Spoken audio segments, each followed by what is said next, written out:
na boca do Brete, vem Osair, vem Maneco, vem Igor, vem Rui. Depois 69. Fogo do chão, do Edson, do Mano, do João.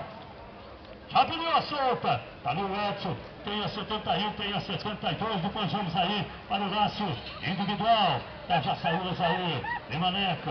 Vem Maneco, vem Maneco. Tá aí o Maneco. Já tem sinal pro Bretano. Parabéns aí. Essa Java Bueno que trabalha nos bretos, porque ali é que o bicho pega. O retorno da boiada, nas mangueiras. Ali que é difícil. Parabéns a vocês. Vem Igor. Tá ali o Igor já se ajeitando. Entrou no central na boca do Brete. Já saiu Maneco. Pode vir Igor.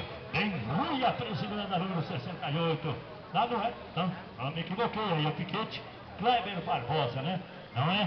Não, achei que era o Igor, nosso amigo ali do Trombone Central, mas não é. Passou de bandeira branca, não deu. O Maneco, vem Rui, vem Fogo do Chão, vem do Edson, do Mano, do Joel, vem na luta do Brete para mais uma pegada. Vem Rui, aprisionando, pode vir Rui, aprisionando a equipe número 68, do Piquete Kleber Barbosa. Já passou de bandeira boa o Igor, em 69, Edson, Mano, João e Joel. Se prepara as equipes, Nós vamos aí até as 15 horas. Se o gaúcho, das 15 às 16, se o gaúcho estiver aí, puder nos dar uma de mão aqui para nós disputar, nós agradecemos o gaúcho, velho. Vem Edson.